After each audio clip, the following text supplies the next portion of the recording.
Olá, caríssimo telespectador da Rede Século XXI. Obrigado por estar conosco. Está começando mais um programa Luz da Vida, nosso compromisso semanal.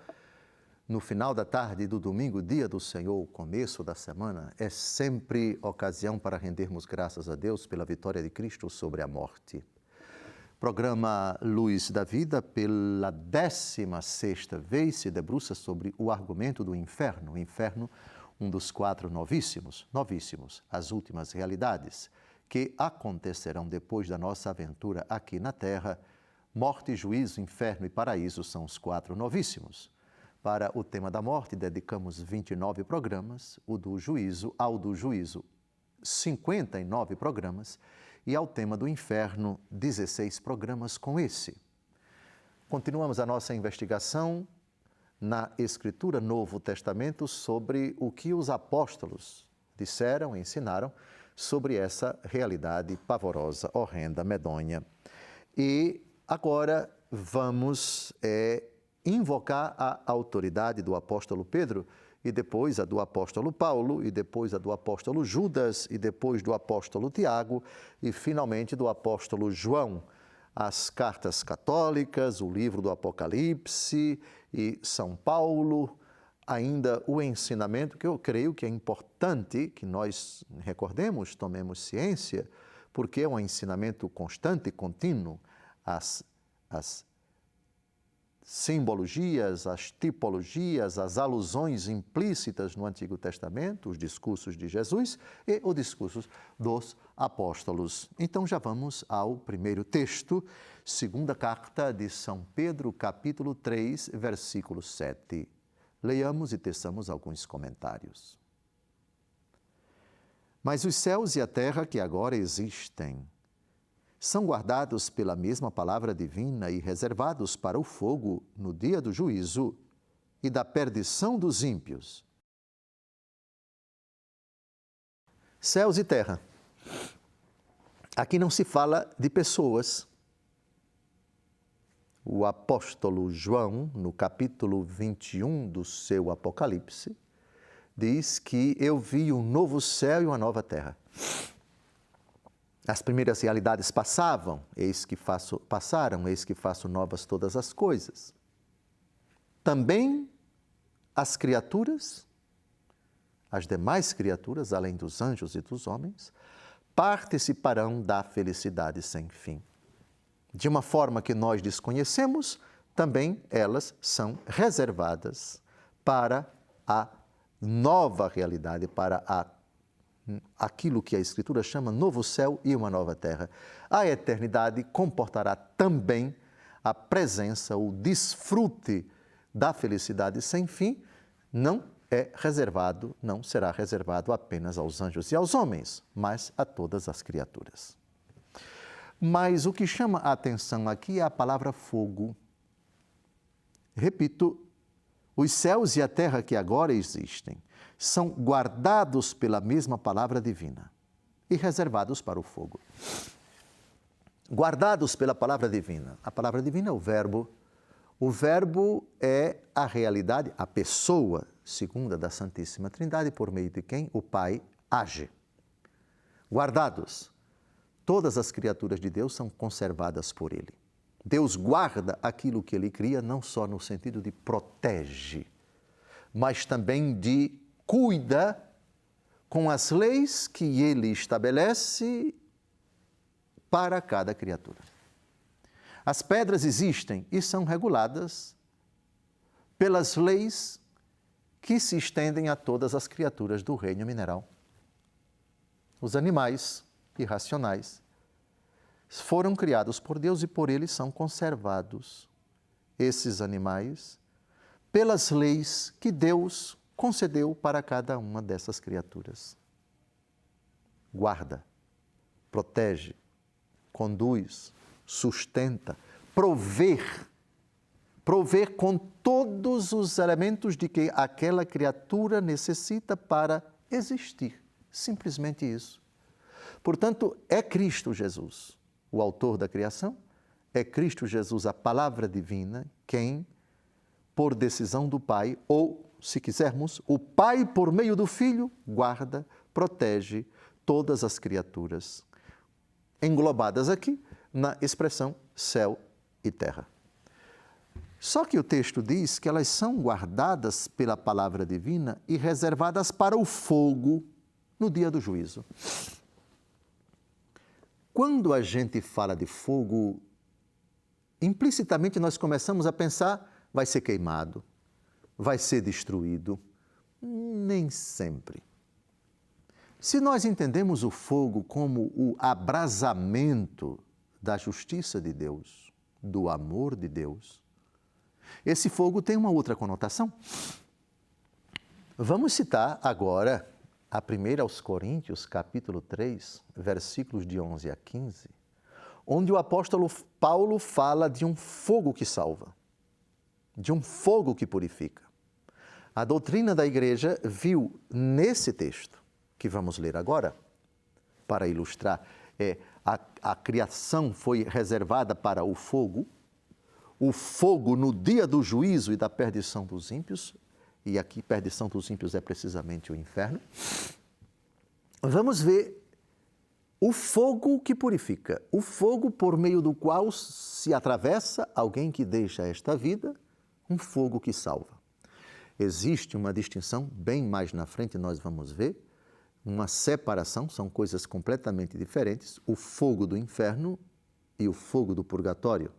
O fogo que vamos tratar agora não é o fogo que condena, mas é o fogo que purifica, é o fogo que salva, é o fogo mecanismo ou meio pelo qual se atravessa para chegar ao céu. O fogo da purificação, o fogo do purgatório. Com a palavra, o apóstolo Paulo, na 1 aos Coríntios, capítulo 3, versículos de 11 a 15.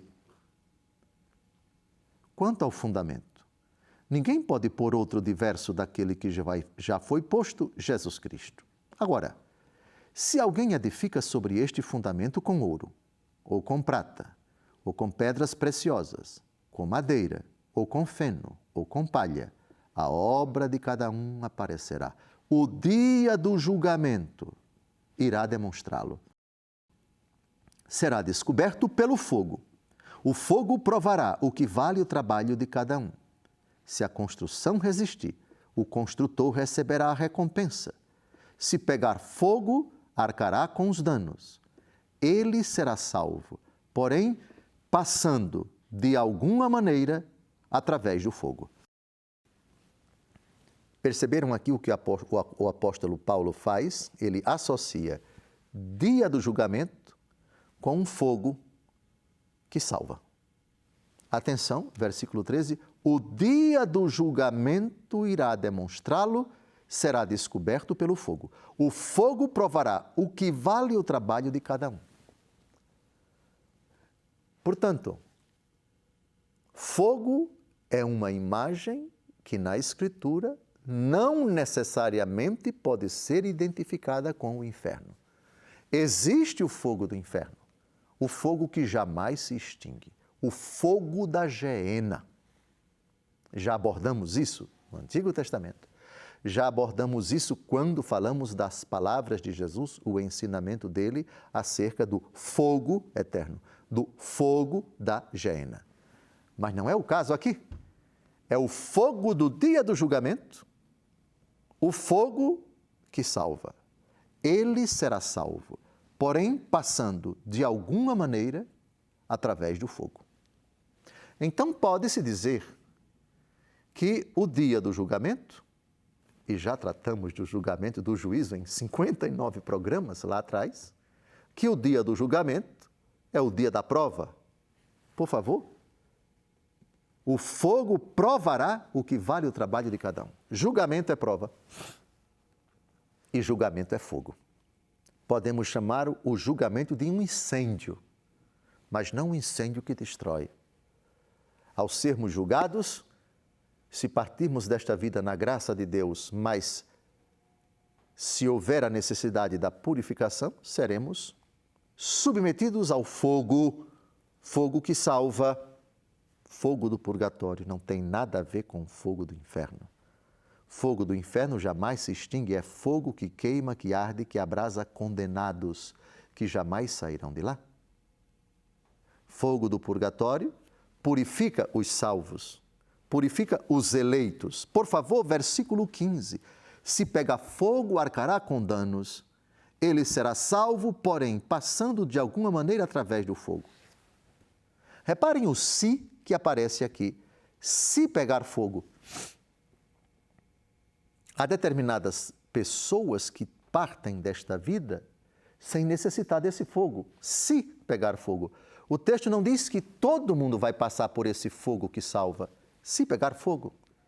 Se você partiu desta vida, arrependido, reconciliado com Deus, mas precisa ainda dessa purificação, porque alguns vestígios, algumas sequelas, alguns efeitos, os reatos da pena dos pecados já perdoados quanto à culpa não foi ainda completamente purificado, será purificado, passará pelo fogo. Atenção, por favor, se pegar fogo,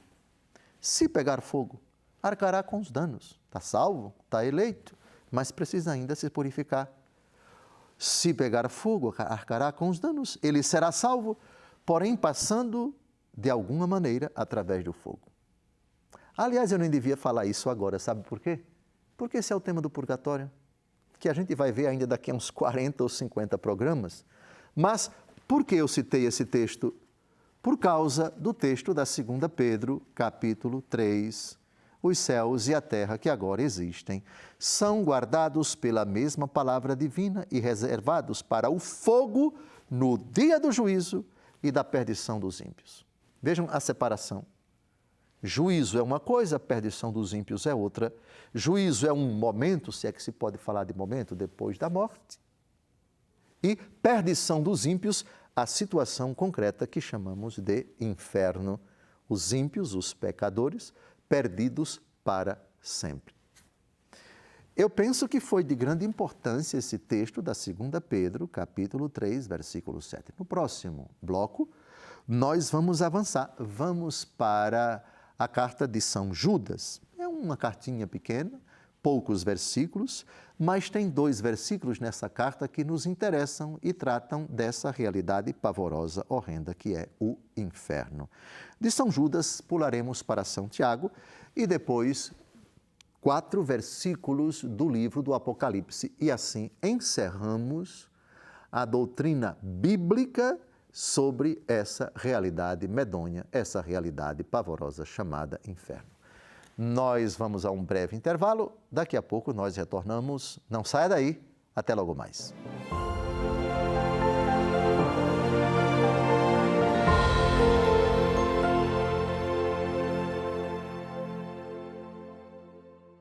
Olá, caríssimo telespectador da Rede Século XXI, obrigado por ter permanecido conosco depois desse breve intervalo. Está começando o segundo bloco do nosso encontro semanal, programa Luz da Vida, pela 16ª vez, dedicado ao argumento horroroso, pavoroso do inferno. Inferno, um dos 4 novíssimos. Novíssimos são as últimas realidades que acontecerão na aventura, após a aventura humana aqui na Terra, e eles são 4: morte, juízo, inferno e paraíso. Ao tema da morte já dedicamos 29 programas. Ao tema do juízo, 59 programas. Ao tema do inferno, com esse, 16 programas. Avancemos na nossa investigação no Novo Testamento sobre a doutrina dos apóstolos, sobre o inferno, na linha de continuidade do ensinamento de nosso Senhor Jesus Cristo sobre essa realidade terrível. E tudo isso nós já vimos, na linha de continuidade também da evolutiva doutrina do Antigo Testamento, que vai amadurecendo a consciência, a fé de Israel vai amadurecendo com o passar do tempo no Antigo Testamento, a convicção da eternidade, da vida após a morte, da recompensa aos maus e aos bons pelos seus atos nesta vida, até aquela consciência, por exemplo, no livro de Daniel, capítulo 12, a certeza, a fé na ressurreição e a recompensa dos bons com a felicidade sem fim e a punição dos maus com o opróbrio eterno, a vergonha eterna. Daniel, capítulo 12, versículos de 1 a 3. Então, agora nós vamos evocar a autoridade do apóstolo Judas. Não o Iscariotes, mas Judas Tadeu. São Judas Tadeu é o autor de uma das cartas do Novo Testamento. Um dos 27 livros do Novo Testamento é a carta de São Judas. É um bilhete, uma cartinha, mas muito significativa quanto também a esse ensinamento. E vamos agora a 2 versículos, o versículo 6 e o versículo 13, com a palavra São Judas Tadeu. Os anjos que não tinham guardado a dignidade de sua classe, mas abandonado os seus tronos, ele os guardou com laços eternos nas trevas para o julgamento do grande dia. Anjos que não guardaram a dignidade de sua classe. Classe, a sua condição de anjos. Espíritos puros, criados por Deus para servi-lo, para amá-lo e para adorá-lo. Esses anjos maus, esses anjos decaídos, não guardaram a sua dignidade, a dignidade de sua classe. Isto é, não quiseram permanecer nesta condição, aspiraram mais, quiseram mais. E o que foi que eles quiseram? O nome do arcanjo Miguel, a etimologia da palavra Miguel, o arcanjo, príncipe das milícias celestes, sabe qual é? Quem como Deus? Segundo uma antiquíssima tradição, Miguel teria se oposto, teria se levantado contra Lúcifer, que quis ser como Deus. E os demais sequazes dele, os demais anjos que se rebelaram e não quiseram conservar sua classe, aspiraram mais, queriam mais, não admitiram, quando foram criados, que existisse alguém acima deles e se rebelaram. Não conservaram, não guardaram a dignidade de sua classe, mas abandonados os seus tronos, abandonaram a sua posição de anjos, criaturas, abaixo de Deus, quiseram se igualar a Deus, quiseram ser como Deus, e nem se tornaram isso, e pelo contrário, perderam, porque foram precipitados do céu, porque não se achou lugar no céu para eles. Pronto, este é o sentido. Avancemos. Ele os guardou com laços eternos nas trevas. Laços eternos não significa dizer que eles estão amarrados com corda, com cordão, manietados com alguma coisa, até porque são espíritos puros. Isto é, eles estão sentenciados por decisão deles à condenação sem fim. Jesus, no Evangelho segundo Mateus, para os condenados, diz, Mateus 25, de 31 a 46, apartai-vos de mim, malditos, para o fogo do inferno, preparado para o demônio e seus anjos. Esse preparado não foi da parte de Deus. Deus não prepara inferno para ninguém. O demônio e seus anjos é que prepararam o inferno para eles. Portanto, o inferno passa a existir, primeiramente, por causa da rebelião dos anjos. O inferno foi preparado para o diabo e seus anjos. Preparado por eles mesmos, não por Deus. Agora, eles agem no mundo para levar para lá os homens. Para que os homens habitem lá. Esse é o sentido de laços eternos. Com laços eternos nas trevas. Trevas. O inferno é chamado de trevas. Interessante. Eu sou a luz do mundo. Quem me segue não andará nas trevas, mas terá a luz da vida.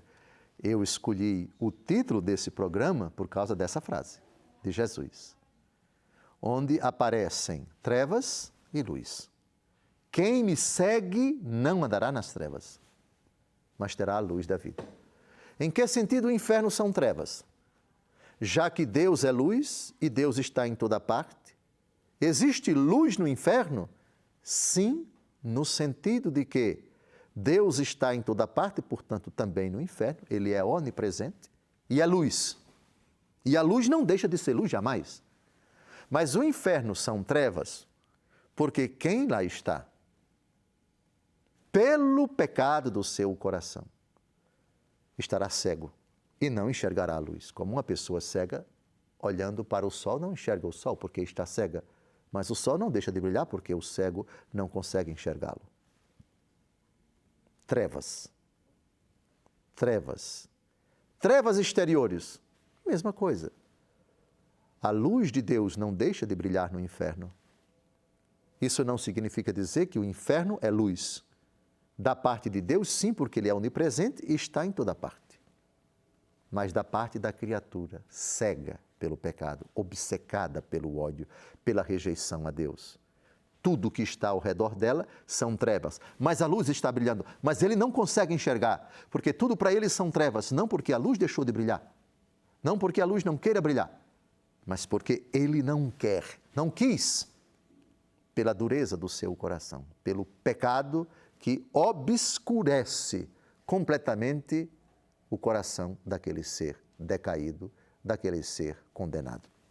Avancemos, porque agora o julgamento do grande dia. Os demônios também estão aguardando o julgamento. Os anjos mal serão julgados. Julgados por quem? Por Deus e por nós.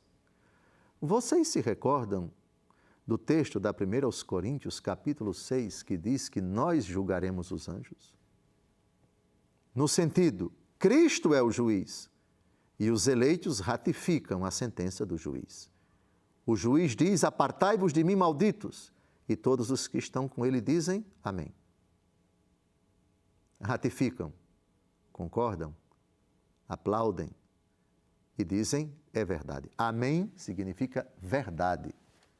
Cristo é o amém, porque Cristo é a verdade, eu sou o caminho, a verdade e a vida. Dizer amém significa é verdade. Eu concordo. 1 aos Coríntios, capítulo 6, versículo 2, nós julgaremos os anjos. Pois bem, aqui está uma novidade impressionante. Os demônios estão nos laços eternos das trevas, aguardando serem julgados. O juízo final, portanto, será o juízo de homens e de anjos. Os anjos bons serão julgados? Ah, sim, por que não?